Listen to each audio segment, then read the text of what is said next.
Welcome to Misty Hill, guys. Today we are going to do another episode of True Scary Stories. So, number one is The Mirror Man by Flippy Colon. Have you ever wondered why shattering a mirror would bring you bad luck for the next 7 years? This story should help explain why.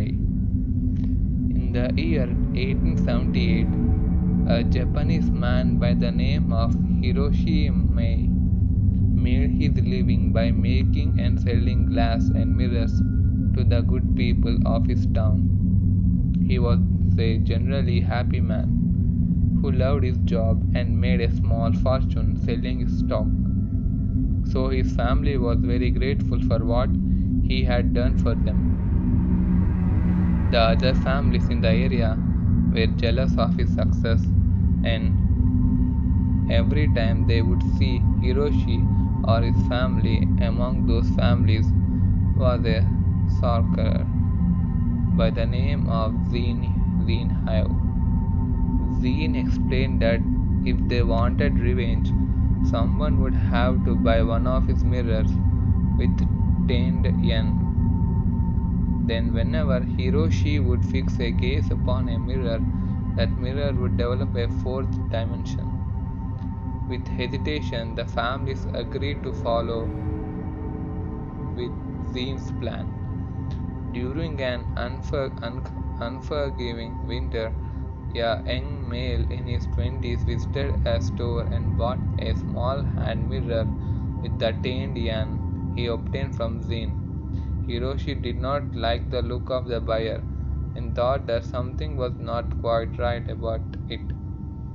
But not being type of person to turn down a customer, he accepted the yen. Once the buyer left, Hiroshi decided to close the store and prepare for the chilling winter storms.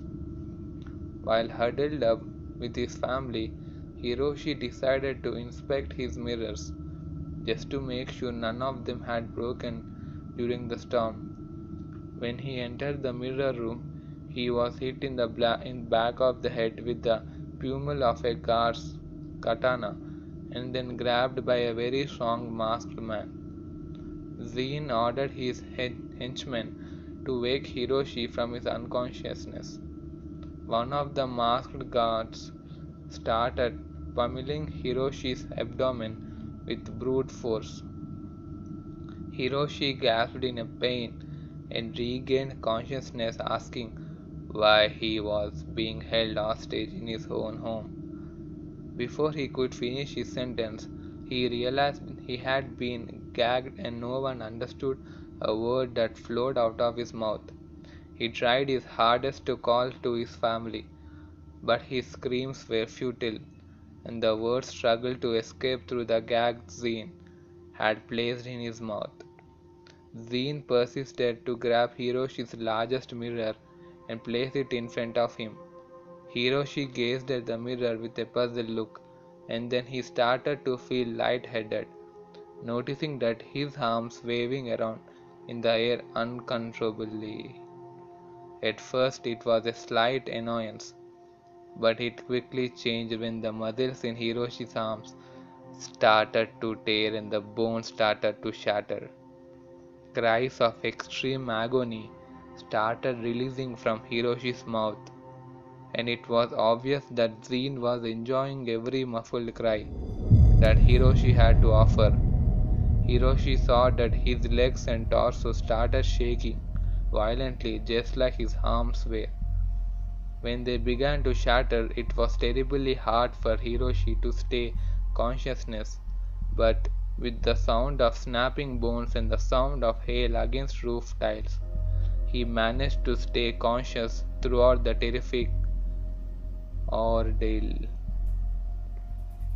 All of the bones below Hiroshi's neck were shattered and all of his muscles shredded. Yet Zine's magic kept Hiroshi alive, so he could feel the pain of the whole ordeal. Zine approached Hiroshi while bearing an evil grin and whispered the phrase, "This is your doing," and then without hesitation he shattered the mirror. After the mirror formed a large mess on the floor, Hiroshi started to feel dizzy. Then uncontrollably his neck started slowly moving counterclockwise. When his neck had reached the 90-degree mark, the bones in his neck started to snap. With every bone that would snap, Hiroshi would feel an excruciating pain that surged throughout his entire body. After 4 snaps, Hiroshi became limp and silent. He had obviously died, which pleased Zin greatly, knowing that he had caused him as much pain as possible before his ultimately ending. But after his death, you could still hear the sickening snap, snap, snap. So, ever since, if you broke a mirror, you would acquire the Mirror's Man curse. A curse that would last 7 years, but would only cause harm to you if you were to break another mirror in that time span. Legend has it that if you were to break a second mirror, Hiroshi would consume your soul and force you to live inside the mirror, where he will make you to suffer the same fate he had suffered for all of your eternal life. If you break a mirror, I suggest that you be careful next time. I wouldn't want anything bad to happen to you.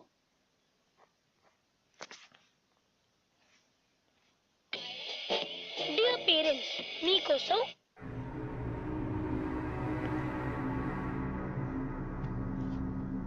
Number 2. Playing with Wolf. Grandma by Zarathustra 86. Grandma, are you home? Come in, dear, I said, doing my best to sound like an old woman. I watched my beloved prey enter through the door, her delicious body concealed by her lovely red hood. Soon, my little darling, I would finally have you all to myself. She walks by me and places her basket on a table in front of a fireplace. My mouth begins to water as my stomach growls. She is a lovely little girl with pale skin and black hair, just the way I like them. These kinds of girls were always my favorite to pick on, and they were also so easy to manipulate. I have haunted many young girls before. I have stalked blonde nobles, red-headed farm girls, and even a few brown-haired crunch girls. With that said, no one of them were quite like her. This one was by far the most beautiful of my prey, and she was also without a doubt the most naive. Are you feeling better yet, Grandma? The way how she called me Grandma was so cute that it makes it even harder for me not to laugh. Oh, I'm afraid not, my dear, I said, keeping my voice low and doing my best to sound sick. I couldn't wait to feel her soft flesh ripped apart by my sharp teeth. I can already taste her inside my mouth. For a long time now, this moment was all I could think of. I have been planning this for the last few months after all. I spent all my time studying her as she would walk through my woods. I could have easily have gotten her any time, but where is the fun in that? I love to play with my prey and I enjoy a good game too. Thankfully, she isn't a very bright girl. When I had greeted her earlier, I was actually able to get her to tell me where her grandma's house is. She made this all too easy for me. Seeing her stupidity only made me want to play with her even more. I wanted to see how far I could make this before I could do to her, as did to all others. I thought about some of my past prey, and how I made them all scream. Each one of their dying cries within my jaws was like their own individual singing voice to me. What beautiful blood curdling sound would this stupid girl make for me when I could jump her? She gives me a happy, innocent smile. You know, I have been really looking forward to this day for some time now, Grandma. So have I, my dear. I have been looking forward to ripping your lovely little throat out. You stupid words, so have I. I bought you some pie. Would you like some? No, thanks, my dear. It's not the pie I will be eating up soon. Why don't you come just a little closer to me? This is it. She's coming over to sit with me, and now we can spend her last moments with each other. Wow, me and her in his bed together. I can't believe that I am this close to her at least. I can smell her sweet, heavenly fragrance. I could kill the little idiot right now. No, let me wait for a moment. I am going to have a little more fun with her first. If only she knew how hard I am trying to be straight faced right now. Her own eyes grow a little wider, clearly a sign of curiosity. Grandma, what big eyes you have! My God, this has got to be the dumbest girl I have ever stalked. I admit it, I do have a lovely eyes, but really, she really can't tell me apart from her own grandmother. I think I'm going to be doing that old lady a favor by killing off such an ungrateful grandchild. But I'm not complaining at all. Oh no, I only grow more eager as her moment of doom comes closer. All the better to see you with my dear. She is even starting to remove her lovely red hood to become more comfortable with me. The irony is so hilarious. Grandma, what big ears you have! Come to think of it, where is her grandma anyway? I was expecting to find the old crone here and was preparing to kill her too. Instead, I found the place was completely empty. All the better too. Before I could finish my sentence, the girl suddenly swings her arm, pulling out something she had hidden beneath her red clothing. Something large and heavy smacks into the side of my head.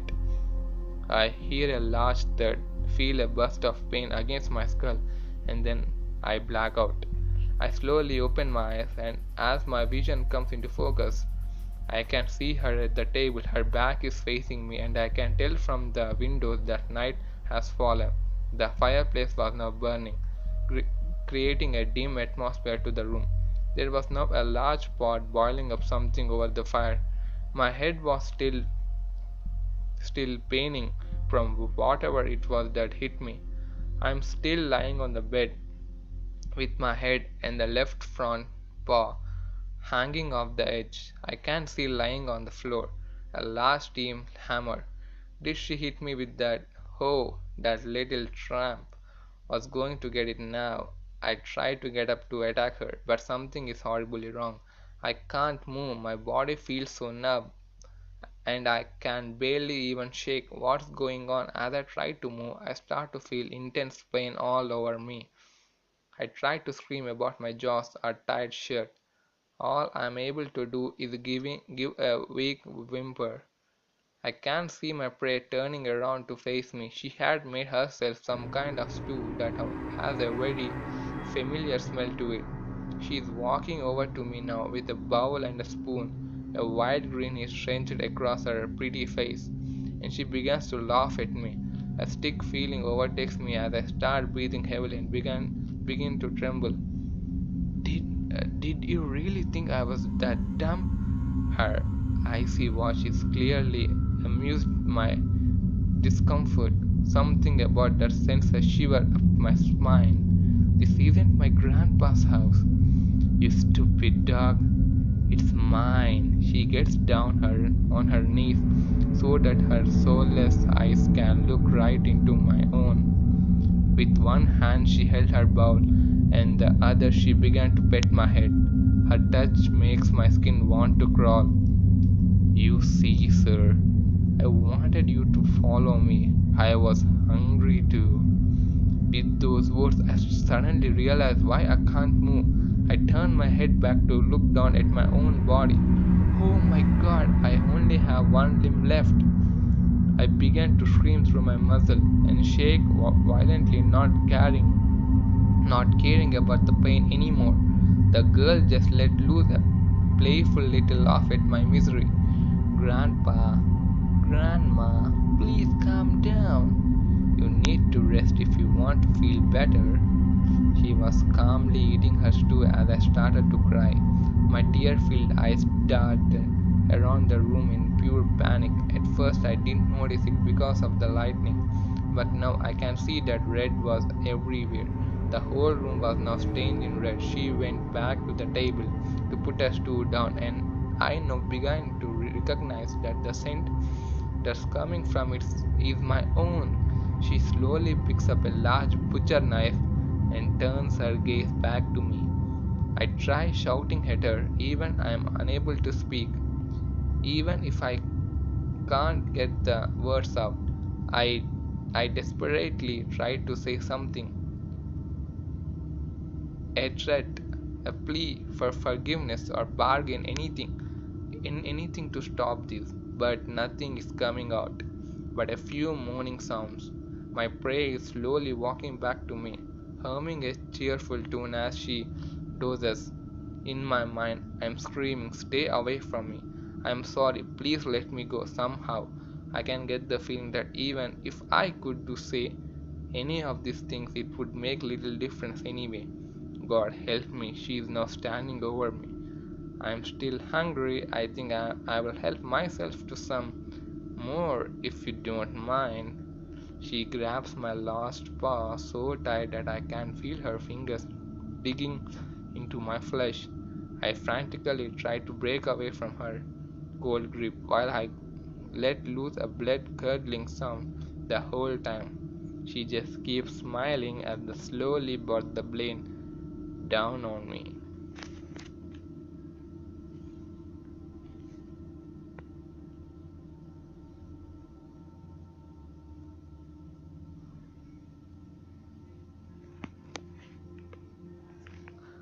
Number 3.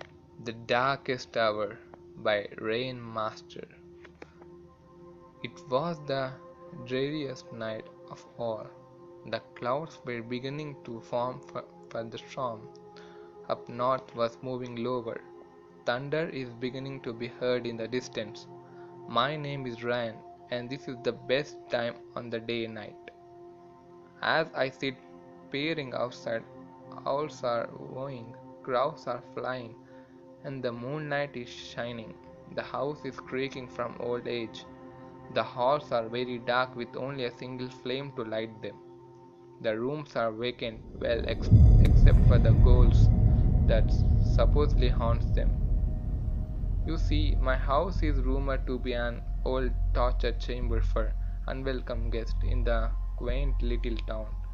As soon as these words hit my ear, I knew I had to find out for myself.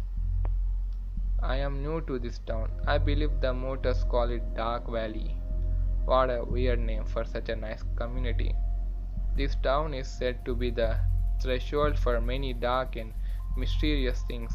I just moved here about 4 months ago. Oh, and you might have noticed I have defined those living outside my creaky doorway as mortals. Well, they are, for I am no longer among the living. I am a vampire. I prowl the night searching for my prey. The blood of an innocent bystander serves my palate well, although the taste of an evildoer is much better, more satisfying. My sadistic and bloodthirsty behavior has no doubt cost me a few friends and made me some equally evil enemies. Friends are hard to come by in this day and age, but they are easily spared. I sit peering outside, hearing the heavy breeze blow the leaves on the trees, and I feel a soft gust hit my face through my open window. I knew it was time to hunt. I was starting to get hungry, and I felt my tongue touched the tip of my teeth, and my thirst grew a little more. I ignored that thirst for a little bit.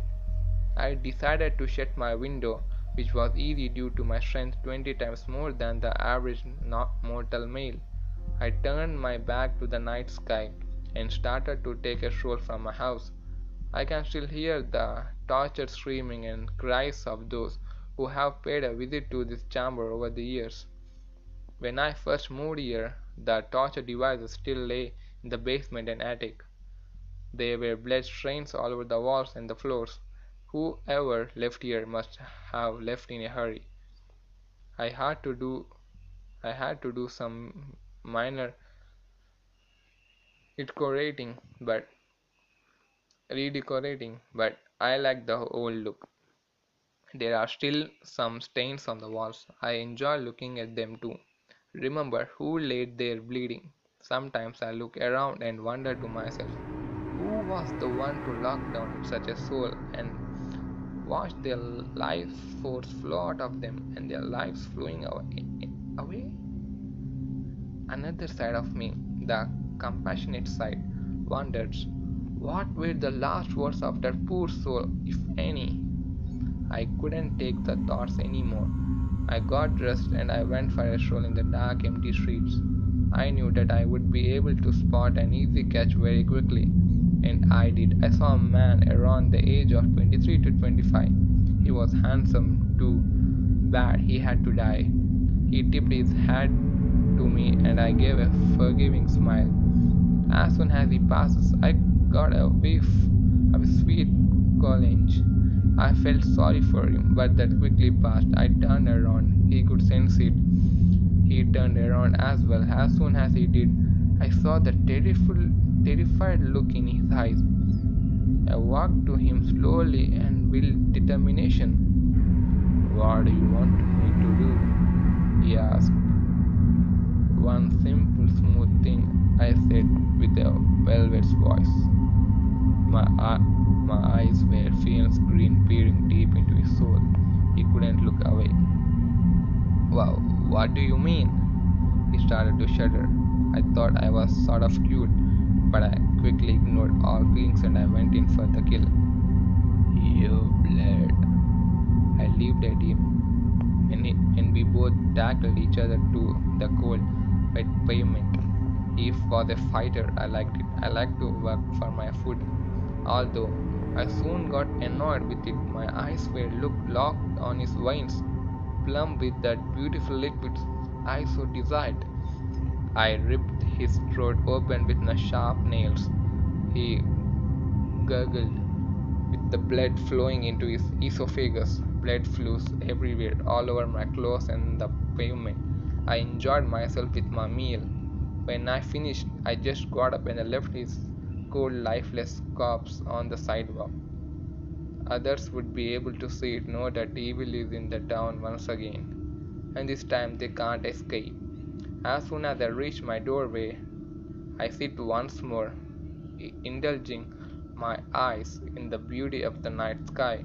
You might be thinking, why would she want to expose herself in such a way to the public? My answer is, let them find me, let them come. I laid down in my bed thinking about my nightly hunt, and I lay there thinking. I spoke three last words before the night ended. Only there. Let them come. The hour struck midnight. So guys, if you like this video, smash that like button and share this video to your friends, and please subscribe to my channel guys. And remember guys, you can support my channel if you have any horrifying experience in your life. You can share it with me guys. uh, I will leave my email at the description guys. You can send your horror story to me guys. And at the end, I was thinking to do the giveaway guys, so watch my latest videos for the updates. Goodbye, see you again.